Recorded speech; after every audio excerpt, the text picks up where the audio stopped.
अस्सलाम वालेकुम वरहमतुल्लाहि वबरकातुहू। सर, मेरा नाम मोहम्मद शहरियार है और रोल नंबर 87 है। आज मेरे साथ ग्रुप में होंगे यासिर गोरी, जिनका रोल नंबर है 71।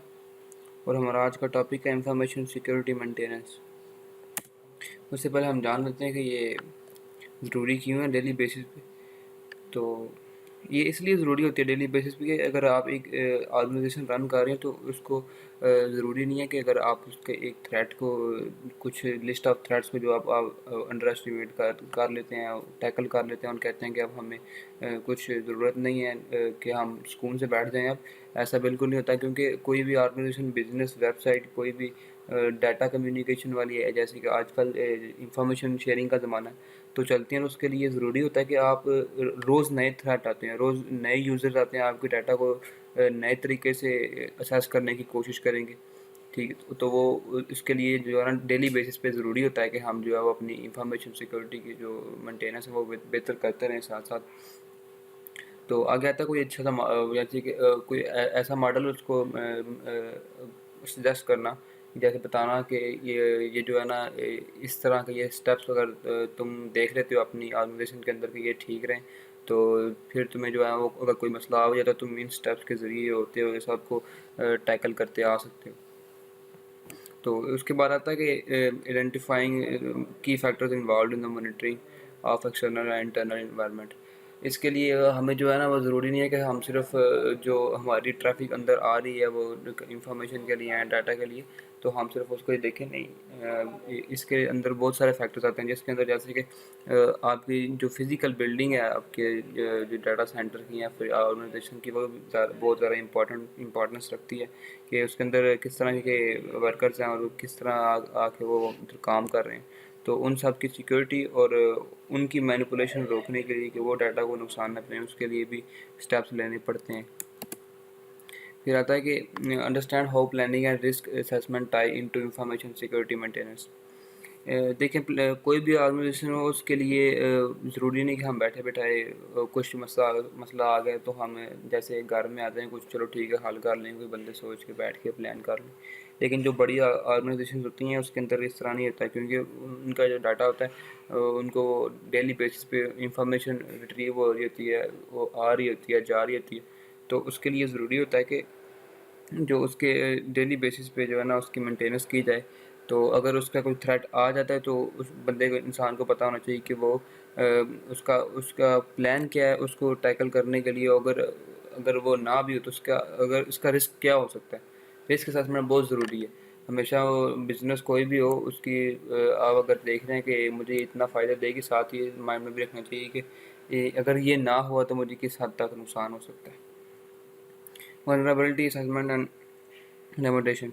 जैसे कि आपके सिस्टम में या आपकी ऑर्गेनाइजेशन के अंदर कोई मसला आता है कि कोई हैकर या फिर कोई और आउटसाइडर बंदा आपकी बिल्डिंग के अंदर या आपके सर्वर के अंदर अटैक करने की, इंफॉर्मेशन लेने की या उसको मैनिपुलेट करने की कोशिश करता है, तो आपको पता होना चाहिए कि मैंने किस तरह इसको टैकल करना है, किधर मेरा अटैक था, मैंने उसको वेरीफाई करना है, उसको ट्रैक करना है और उसको रिमूव करना है। वो सारे प्लान्स आपके पास होंगे तो फिर ही आप एक जो है वो अच्छी ऑर्गेनाइजेशन रन कर पाएंगे। जिसकी अच्छा फिर आता है build redness and review procedures. आपको वो तरीके पता होना चाहिए कि अगर आप कामयाब हो गए तो आपने किन किन तरीकों के ऊपर चल के अपनी इंफॉर्मेशन सिक्योरिटी मेंटेनेंस को बेहतर रखना है। ये ज़रूरी होता है बिजनेस के लिए कि वो लॉन्ग टर्म चले और अपने यूज़र्स और अपने कस्टमर्स को फ़ायदा प्रोवाइड करे।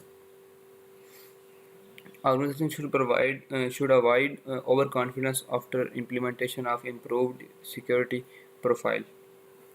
ये ऑर्गेनाइजेशन जो है वो अगर एक रन हो रही है, उसको लग रहा है कि मेरा रेवेन्यू भी सही आ रहा है, मेरी इंफॉर्मेशन सिक्योरिटी भी बिल्कुल ठीक है, यानी कि कोई थ्रेट नहीं आ रहे, बिल्कुल ठीक ट्रैफिक चल रही है, कस्टमर्स ठीक है, तो ये बिल्कुल गलत है कि वो बिल्कुल दूध पी के जब सो जाए। ऐसा नहीं, क्योंकि अगर आप डेली बेसिस पे अपनी को मेंटेन नहीं रखेंगे चीज़ों को, हाँ जी कोई छोटा मसला आ रहा है उसको उधर ही पकड़ लें, ताकि वो बड़ा बाद में कोई ऐसा थ्रेट ना बन जाए कि जिधर से आपको, जैसे कहते हैं, वर्म होल बन जाए, कि जिधर से आपका सारा डाटा इंफॉर्मेशन लीक हो सकती हो। देखें, आजकल के ज़माने में ज़रूरी है कि आपने इंफॉर्मेशन तो शेयर करनी ही करनी है, और वो भी ऑनलाइन और रिमोटली। ठीक है, क्योंकि पहले जैसे वो रजिस्टर और सारा वो बल्क सिस्टम में स्टोर होता है डाटा, वैसा नहीं है जिसके बाद बिल्डिंग की एक सिक्योरिटी कर ली। तो इधर हमने डाटा स्टोर भी करना है, लेकिन साथ साथ शेयर भी करना है, जिसको जितना चाहिए उसको उतना देना। इसी तरह जैसे ऑर्गेनाइजेशन कोई भी रन होती रहे तो उसमें एकदम बैठ जाना किसी चीज़ का हाल नहीं है।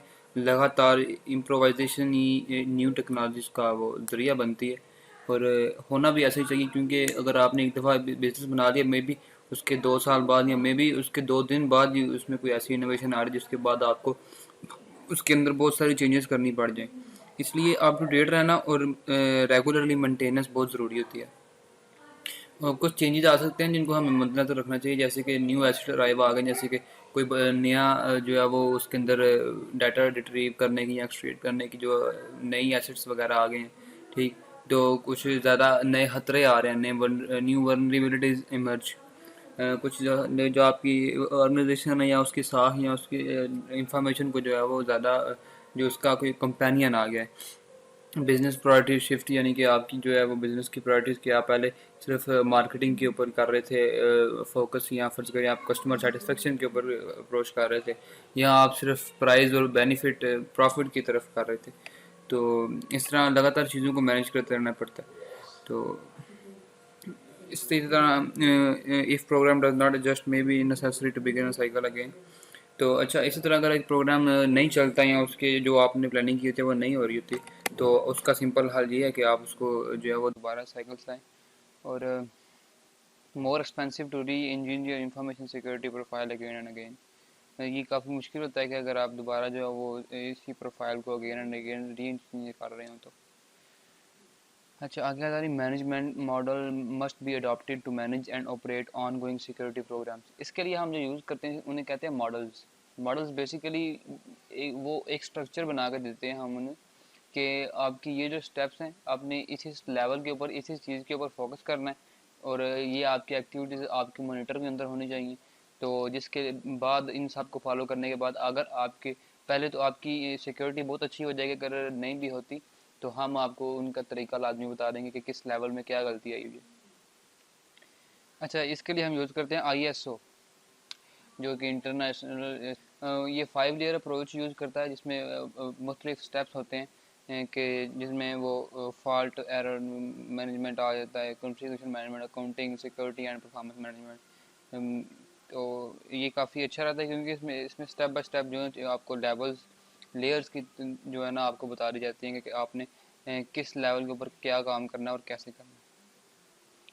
तो इन ये मेन जो है वो 5 एरियाज होती हैं इसकी सिक्योरिटी मैनेजमेंट में। पहली आती है फॉल्ट मैनेजमेंट, फिर आती है कॉन्फ़िगरेशन एंड चेंज मैनेजमेंट, फिर आती है अकाउंटिंग एंड ऑडिटिंग मैनेजमेंट, फिर आती है परफॉर्मेंस मैनेजमेंट, फिर आती है सिक्योरिटी प्रोग्राम मैनेजमेंट। आगे हम इनको चल के देखते हैं कि इन हर एक लेयर के ऊपर क्या क्या काम होता है। Fault management. फॉल्ट मैनेजमेंट में बेसिकली हम देखते हैं कि हमारी जो किसी भी ऑर्गेनाइजेशन के अंदर या किसी भी डाटा सेंटर के अंदर या इंफॉर्मेशन रिसोर्स के अंदर जो है वो हमारी मुश्किल कहाँ पे आ रही है। पहले उसको जो है ना देखना कि क्या ये वाकई हमारे लिए एक थ्रेट है, फिर उसको ट्रैक करना कि ये आया पेश किस जगह पे आई है या फिर किधर मसला कर रही है ये। उसके बाद आता है रिजॉल्विंग फॉल्ट्स इन सिस्टम। तो फिर अगर वो थ्रेड्स जो आपके अगर आउटसाइड से नहीं है, आपके इंटीरियर सिस्टम से आ रहे हैं, तो उसको दूर करना। Vulnerability assessment must often accomplished with penetration tests. अच्छा, इस तरह कुछ जो वेबसाइट्स होती हैं या फिर सर्वर्स होते हैं वो अपने ना कुछ टीम्स को भी हायर करते हैं, कि जो बंदे आपके आके उसको कहते हैं यूज़र टेस्टिंग, जो आपकी ऐप को आके या फिर आपकी वेबसाइट को आके ना वो हर पॉसिबल एंट्री और हर पॉसिबल वे से चेक करते हैं कि क्या आपकी जो साइकिल है, सारा इंफॉर्मेशन और डाटा का सारा जो साइकिल है, क्या वो ठीक चल रहा है। तो अगर उसमें कोई वो खराबी वगैरह या वनरेबिलिटी होती है, जैसे कि कोई ऐसा है कि एक गलती को पॉइंट है जहाँ पे कोई भी जो अनएथिकल हैकर जो है वो आपको आके पकड़ सकता है, आपकी इंफॉर्मेशन लॉस्ट कर सकता है, तो वो उसको भी जो है वो रिकग्नाइज करना, उसके लिए जो खुद अपने बंदे बिठा के वो स्टिमुलेट करते हैं क्या, ताकि अगर वो इंफॉर्मेशन के सिक्योरिटी के अंदर वो जो इंफॉर्मेशन के अंदर पहुंच भी जाएं, लेकिन वो ताकि वो हमारे बंदे वो हमारी इंफॉर्मेशन को जो है वो मिसयूज़ ना करें या वायलेट ना करें। उसके बाद एक एस्पेक्ट होता है कि मॉनिटर करना जो है वो यूज़र्स की कंप्लेंट्स को, और बहुत ज़्यादा हद तक जो है वो उनको देखना कि इनके अंदर मोस्टली लोगों को क्या क्या मसला परेशानी आ रही है। फर्ज करें कि आप एक वेबसाइट बनाए या आप उसके ऊपर बहुत ज़्यादा ट्रैफिक है, तो उसके नीचे आपने एक कमेंट बॉक्स भी बनाया हुआ है, जैसे कि कॉन्टैक्ट अस या फिर जो भी है, या हेल्प सेंटर। तो उसके ऊपर आपको अगर मोस्टली आ रहे हैं मैसेज कि इसमें ये मसला है, इसमें ये मतलब लॉगिन नहीं हो रहा, लॉगिन नहीं हो रहा, साइन अप नहीं हो रहा, साइन अप नहीं हो रहा, तो फिर आपको पता चलेगा कि हाँ वाकई हमारे जो है लॉगिन पेज और लैंडिंग पेज में कुछ ना कुछ मसला है जो हमें ठीक करने की ज़रूरत है। इसलिए यूज़र रेजोल्यूशन सेंटर्स को जो है ना, वो जिधर आप यूज़र अपने ओपिनियन छोड़ते हैं उनको भी देखना बहुत ज़्यादा जो है वो ज़रूरी होता है। तो जो आपका इन चीज़ों को देखने वाला बंदा है ना, जो आपके हेल्प डेस्क के ऊपर बैठा हुआ है, उसको ट्रेन होना चाहिए और उसको पता होना चाहिए कि मैंने कौन सी प्रॉब्लम है, उसको किस तरह डिफ्रेंशिएट करना है कि ये सिस्टम का मसला है या फिर जो ये सिक्योरिटी का मसला है। अच्छा जी, फिर आता है configuration and change management. Configuration management जो होती है वो करती है क्या, administration of the configuration of security components. Change management ये एडमिनिस्ट्रेशन होती है कि जो हमारे जो जिसने भी ये सिक्योरिटी प्रोग्राम्स के अंदर जितने भी पार्ट हो रहे होते हैं उन सबको देखती है कॉन्फ़िगरेशन मैनेजमेंट। उसके बाद change management system, change management administration of change in strategy and operations in our component or component। अच्छा, each involve non-technical as well as technical changes। non-technical changes impact procedures and people। जो non technical changes होते हैं ना, जैसे कि जो नहीं आ रहे, टेक्निकली तौर पे नहीं आ रहे, वो प्रोसीजर्स होते हैं,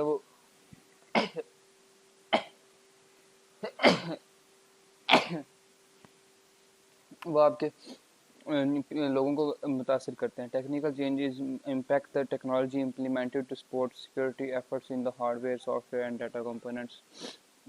जो टेक्निकल चेंजेस होते हैं ये आपकी जो है वो उस टेक्नोलॉजी को इम्पैक्ट करते हैं जो आपकी सिक्योरिटी एफर्ट जो हार्डवेयर सॉफ्टवेयर डाटा कंपोनेंट्स में आ रहे होते हैं। Non technical change management changes to information security में require implementing new policies and procedures। Document managers should maintain master copy of each document, record and keep and revision made one and keep copies of revision।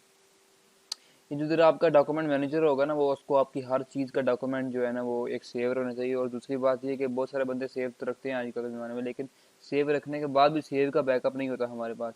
अगर हमारा वो save चला जाता है तो हमने अपने जो है वो इंटेंशन से बहुत ज़्यादा सेव रखा होता है, लेकिन उसके अंदर भी कुछ हद तक मसला आ सकता है।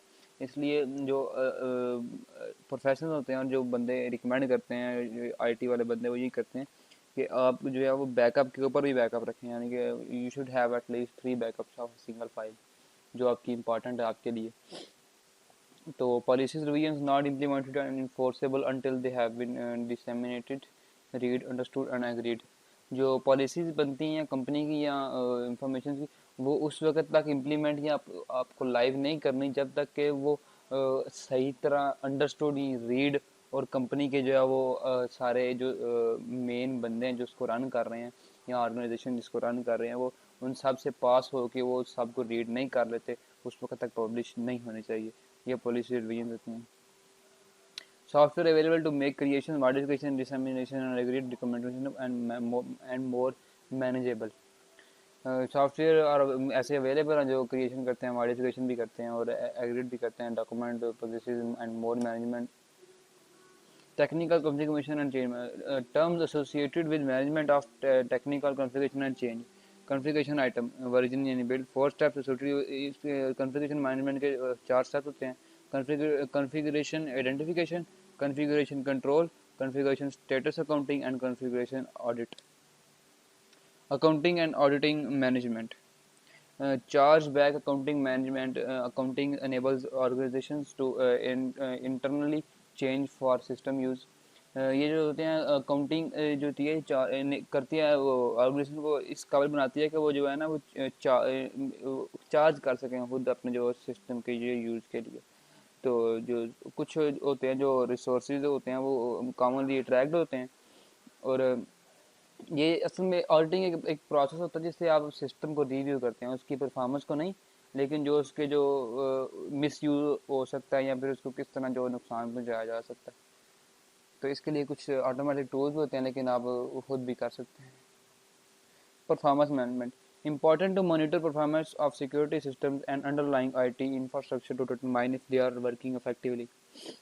तो ये जो परफॉर्मेंस मैनेजमेंट होती है इनका मेन मकसद होता है कि तमाम जो परफॉर्मेंस ऑफ सिक्योरिटी है ना, कि ये इसको मैनेज करना, और ये जो हमारा ओवरऑल आईटी इंफ्रास्ट्रक्चर है ये आया काम ठीक कर रहा है कि नहीं कर रहा। ये तो कॉमन मैटर्स होते हैं, ये सिक्योरिटी में एप्लीकेबल होते हैं, लेकिन जब कंपोनेंट्स आर बीइंग मैनेज्ड और associated with the network traffic to evaluate ongoing performance of security system, performance baselines are established. ISO 5 models by ensuring various areas are addressed. ISO 5 areas, ठीक है, two standards are designed to assist in this effort. तो ठीक, आगे Yasir Gauri explain करेंगे अपना further.